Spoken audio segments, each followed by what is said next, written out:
As it says here, 25 movies, mini stars, 0 hits. Hollywood falls to new lows. And obviously, there have been some hit movies this year. As Zach mentioned, Lilo and Stitch became the first billion-dollar film, and I think still only billion-dollar film of the year. There was the Minecraft movie that was a big hit. The latest Conjuring film, The Conjuring 4, was a big hit. But if you haven't noticed yet, there's a pattern and it's brand recognition. Predator doing pretty well. It's IP. Yeah, Predator did well. The new Wicked is supposed to have blockbuster numbers, which I'm actually really glad about because the movie theater industry really needs a lifeline. And even though I'm not a Wicked fan, I'm glad that it is projected to do tremendously well at the box office. But again, those are IP movies. Those are big brands. And as it says here, it has been a brutal 3 months for dramas and comedies. And it goes on to talk about some films, most of which we've seen.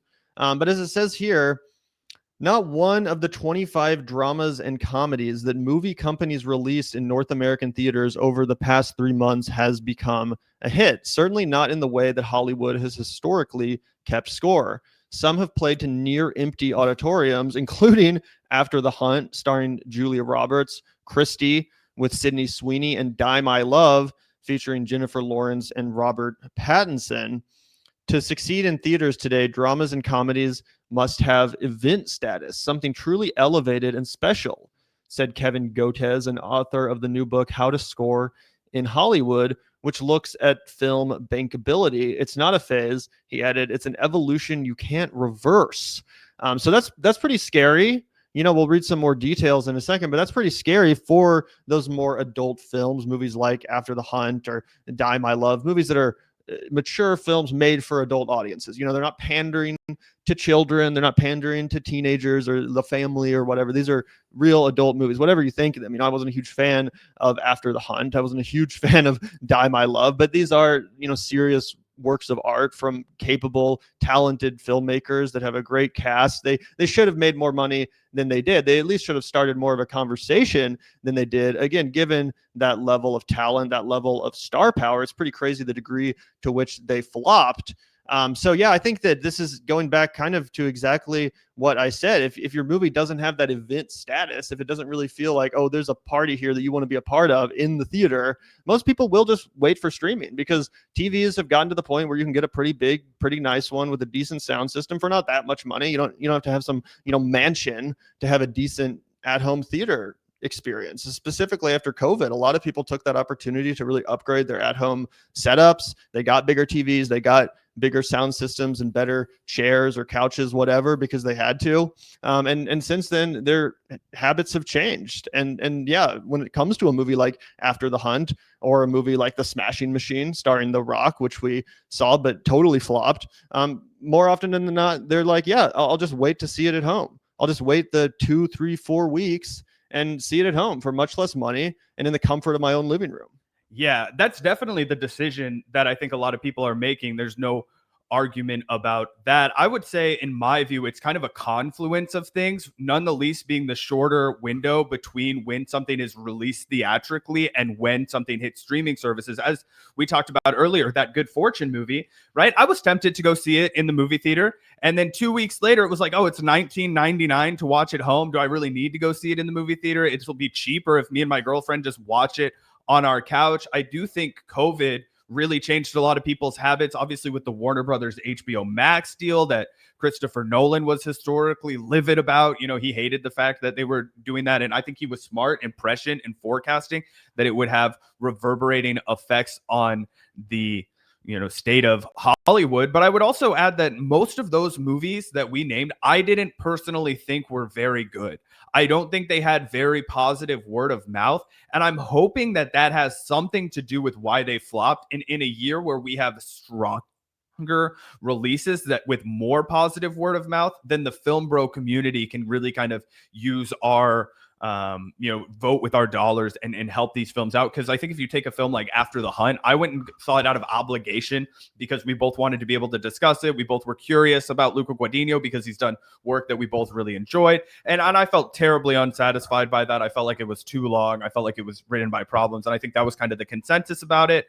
The Christie movie, I was curious about as a boxing fan. Then I heard it sucked. So I didn't even go out and watched that. Smashing Machine, I thought was a huge letdown. That word of mouth came out really quickly. It wasn't very good. And so I just think that it didn't really meet the moment in that sense. I'm hoping that by the end of the year, something like Marty Supreme will show people like, hey, this is a R-rated movie for adults that is going to do really well because of its word of mouth. And it kind of at least approaches that one battle after another level where it makes its money back. It has a cultural relevance. It makes a splash in a way that, I don't know if we could expect like a Lynn Ramsey movie to make a splash like that, even if it is, starring two Hollywood major faces who typically, I think, my biggest takeaway is that people aren't going to the movies based off of the stars as much anymore.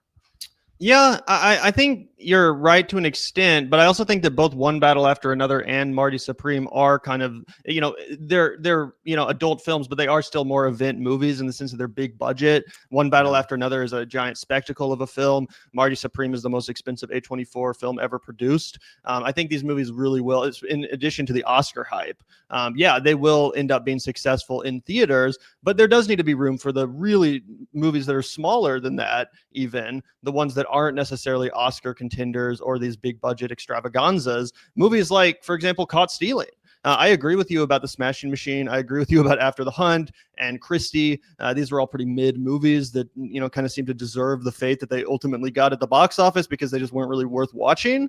But I do think there's been some movies this year that have absolutely been worth watching in theaters, like Caught Stealing by Darren Aronofsky, which totally flopped. No one went to see them. They did not generate the hype they would have if they had come out in a pre-pandemic era like 2017 or some shit like that. Another one that comes to mind is Eddington. I thought Eddington was an absolute sensation. It was not released during this super crowded Oscar season, but that film also completely flopped at the box office. There's a couple other examples too. Warfare, A24's Warfare, directed by Alex Garland, which I know you weren't as into as I was, is one of my favorite films of the year. That movie was a big disappointment at the box office as well, even though, in my opinion, it was marketed decently. And, it seems like the kind of thing that even people that aren't just total like art house film nerds could get excited about. A freaking war movie on the big screen. You'd think that if anything, people are going to go see a movie like that on the big screen, but it was lower budget. It didn't have this huge event aspect to it. So again, a lot of people just waited to watch it when it hit their streaming service. And again, those are all movies that I think are exceptional films, unlike After the Hunt, which I kind of understand why people didn't go out and see them. These movies people absolutely should have seen in theaters, yet they didn't. And I think, again, that is really scary. Yeah, I agree with you that it's scary. I'm mostly am playing devil's advocate a little bit. And when it comes to Eddington and Caught Stealing, two films I really, really like from two directors I really, really like. I think in the case of Darren Aronofsky, he was hit by a couple of bummers, right? The last film he put out, The Whale, was not a film that I think a lot of people were huge fans of. It did decent Oscar buzz, but not the kind of people who I think are going to come out and see Caught Stealing. I think it's a very different group of people. I also think that it had been a while since Darren Aronofsky had been the fucking guy. If you look at the earlier run of his career, from Requiem for a Dream to The Fountain to The Wrestler to Black Swan, he's constantly at Oscar red carpets. He's constantly like the fucking guy. And it has been a while since he's been able to do that. I don't know what kind of box office numbers Mother did, but I would imagine that was kind of, also tapered by the fact that Noah wasn't as successful. And I will say The Whale won Oscars. I mean, I don't think he's like totally irrelevant. No, but I didn't know that it performed terribly well at the box office, though, was what I was saying. And I think it performed better than Caught Stealing. For sure, but that would be a thing. It's like he's kind of tapering in the wrong direction when it comes to his box office turnout. If you look at his career from Noah to now, he's kind of struggled to put a lot of butts in seats and to really like dominate the discourse in a way other filmmakers like Ari Aster have in the past. And I think Ari Aster really, really unfortunately spent a lot of his goodwill from people with a 3-hour-long film and Beau is Afraid, and it teed him up for when he put out another 3-hour-long movie, audiences were less likely to go see it. Yeah, I mean, I can definitely understand what you're saying, but I still think, I guess you can explain away each of these cases individually, but I still think it absolutely contributes to this larger trend that we're talking about, the New York Times is writing about here. And a movie like Caught Stealing, sure, I mean, I guess some people didn't like The Whale, but it still was a pretty big success. And if anything, Caught Stealing is the kind of movie that should have done better than The Whale. It's more fun, it's more vibrant, it has freaking young, sexy actors in it. Austin Butler, right? It's less dark and depressing. It should have been something that people were excited to go see and that they talked about, and that was a fun event film of the summer. But it just totally came and went. No one really talked about it. It didn't make any money at the theater. It was a total flop. So again, that's the kind of depressing thing where it's like, what else could have Darren Aronofsky done? He directed the hell out of that movie. He made a vibrant, fun movie that he even talked about. He made specifically to get people to go to the theaters and the interview circuit. And very depressingly, actually, he kept repeating this. Like, I literally made the kind of movie that I thought would help revive the theater industry right now. People want something that's fun. People want escapism. People want, this kind of movie. But apparently he was fucking wrong. Even with the biggest, hottest stars in it, it was basically rejected. So I think that, there's multiple depressing examples here. And again, if you just look at the top 5, top 10 movies at the box office this year, they're all corporate slop. They're all shit like Minecraft, right? They're all shit like Lilo and Stitch, just these endless remakes and all this kind of stuff. So, there are it's not all doom and gloom. There have been a lot of good movies this year. I don't think it's been a total disgrace, but yeah, I mean, do you want to look at some more details from this article maybe? Or? Oh yeah, and just to respond, I do think that the Caught Stealing film is the most depressing and the most poignant example of a damn good film that should have put butts in seats, that should have had positive word of mouth, that should have done numbers. And that's the hardest one for me to sit here and be devil's advocate to explain away. What I would throw out really quickly is that I also think, and I'd be curious as to why, if you think that horror films meet that event threshold, because typically they also do really, really well at the theater. Weapons comes to mind as a film that was really successful, that was also, like a Zach Kreger vision. Yes, 100%. I think horror films don't even really factor into this conversation at all, because a lot of people would accurately say that horror films keep the theater industry alive in between the giant event blockbuster movies like, a Barbie or a fucking Avengers movie, a Superman, stuff like that. Yeah, it's absolutely horror films that keep the theater industry alive, because most people, when they go to see a movie that's not one of those big blockbusters, it is going to be horror. They do really well with all demographics, including the Hispanic demographic actually superpowers the horror genre a lot of the times. Yeah. And they're super cheap to make. They're incredibly cheap to make. Almost every single time, reliably, they make a profit. Even if the movie doesn't make that much money, even if it only makes like, 50 million or 80 million bucks or something, that usually is still like a massive return on investment because of how cheap the budgets are. So yeah, that's actually one thing, or one genre that's been doing phenomenally well this year. The Conjuring 4, like I said, one of the biggest hits. Weapons was a huge hit. There's been horror movie after horror movie that's done really well at the box office this year. And again, partially just because of how cheap they are to make. I did want to read this quote too, because again, it's pretty depressing. Here's a New York Times quote. The difference now is the sheer volume of misfires and the number of major stars involved. Margot Robbie, Colin Farrell, Dwayne Johnson, Miss Roberts, Channing Tatum, Miss Lopez, Austin Butler, Keanu Reeves, Miss Lawrence, Mr. Pattinson, Emma Stone, Miss Sweeney, and Russell Crowe have all failed to fill seats to varying degrees over the past 3 months. It has seriously begun to look like the bottom is falling out, the chief film critic for Variety wrote last week. So, I mean, when you just see that, it is pretty crazy that, like Zach was saying, just the complete lack of ability for stars to really sell movies these days. Because, yeah, I mean, these are all huge fucking stars. You'd think that they would at least have enough fans to get some people to come out to these movies, but they apparently don't. I mean, Jennifer Lawrence, I remember when we were in high school and shit, she was like a huge fucking celebrity. No one gave a fuck about Die My Love, which again, in my opinion, is partially because, the movie's not that great. That's my personal opinion, but again, at least it should have gotten more attention on it. I remember when Mother came out, and that was a huge talking point. Like, people were discussing that movie and that was the debating last it. Aronofsky I felt like that was like got the Aronofsky treatment. Yeah. And, Die My Love clearly was after a similar sort of, provocative response from the audience. Didn't get it. Didn't materialize whatsoever. Emma Stone obviously was also in Eddington, a total flop. She was in Begonia, which didn't make very much money. Which I was sad about too. Begonia is another example of a damn good movie. It was easy to follow for Yorgos Lanthimos. It didn't ask a ton from the audience like some of his other films do. It kind of returned to that like more mainstream popularity. Obviously, what was it, Kinds of Kindness, that I think everybody like universally kind of hated.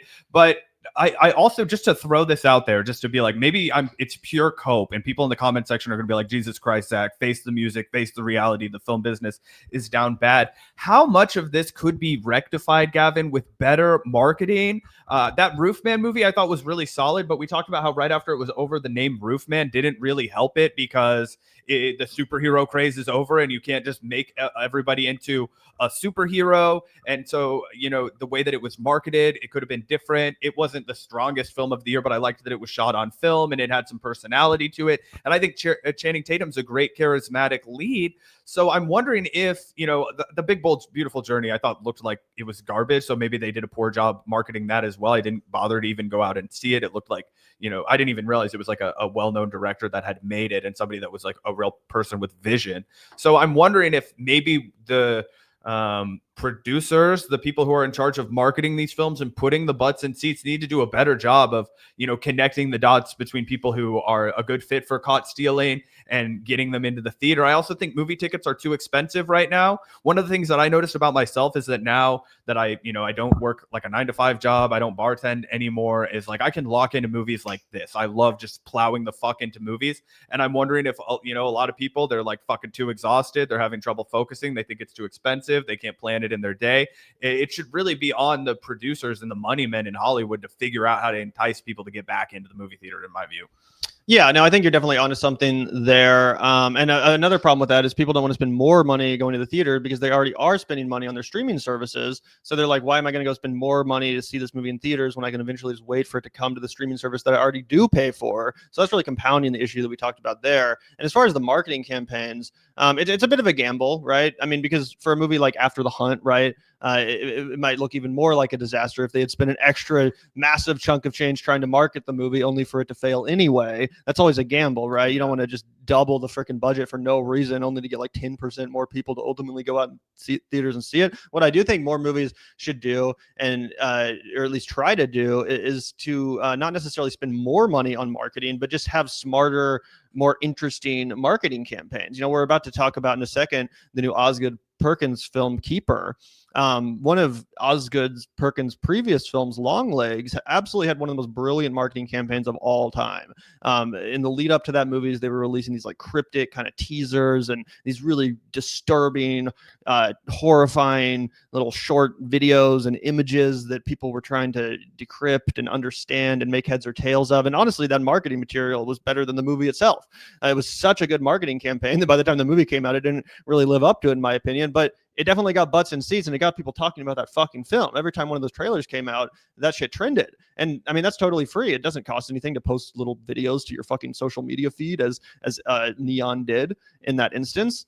So obviously not every movie is Longlegs, and a lot of films are probably harder to market than Longlegs. But I did think that was a brilliant example of a studio realizing and harnessing, the potential with social media and how to basically just get free attention for their film, which absolutely did, make that movie a way bigger hit than it would have otherwise been if they had just kind of quietly dropped it without all of that hype leading up to it. So I think there's a lot of ways that movie theaters and movie studios can adapt to this issue and try to get people interested in their wares.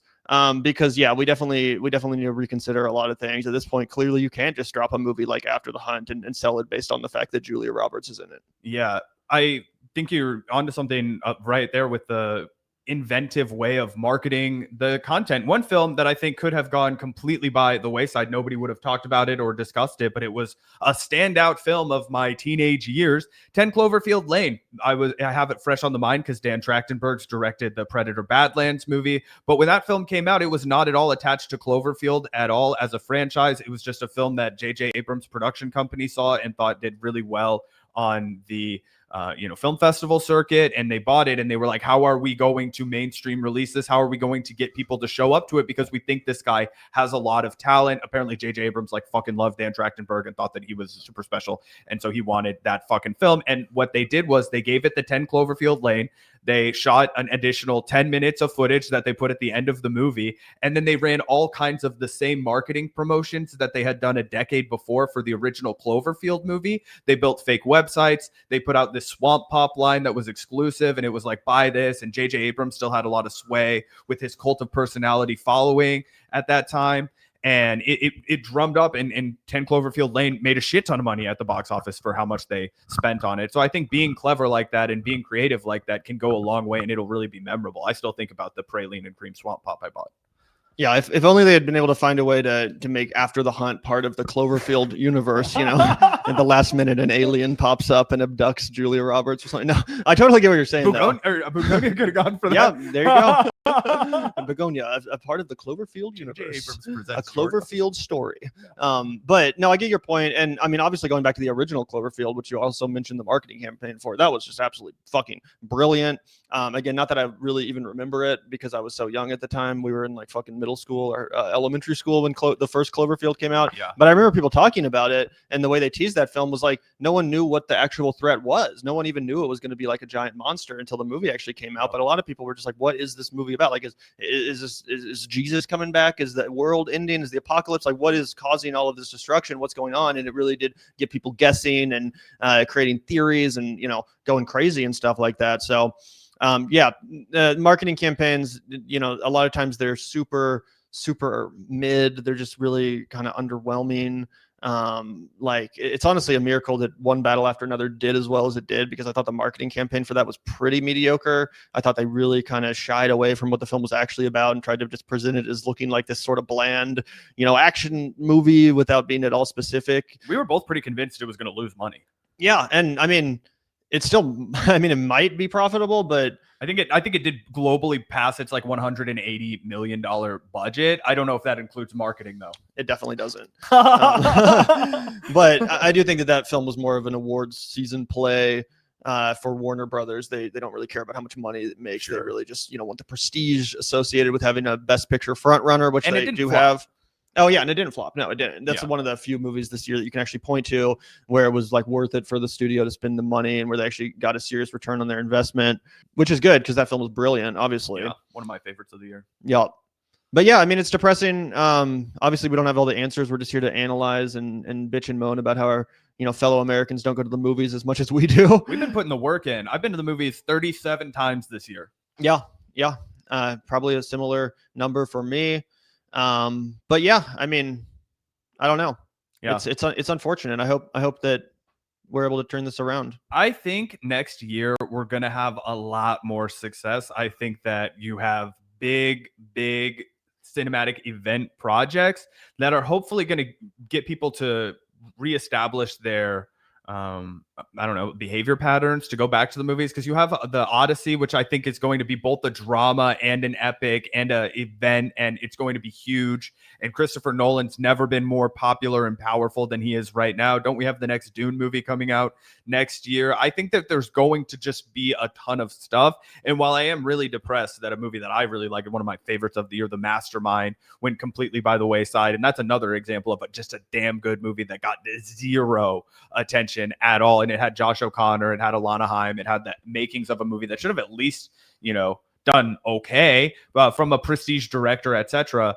And it flopped completely. I'm hoping those big movies get people out there and they get people listening to the pleas from Christopher Nolan, who's going to be begging people to go to the theaters and support the theaters, and that it'll work out. I had a bad taste in my mouth about Christopher Nolan for a while, about Tenet, but now I'm just full hype beasting it again. I'm ready for fucking the Odyssey so bad.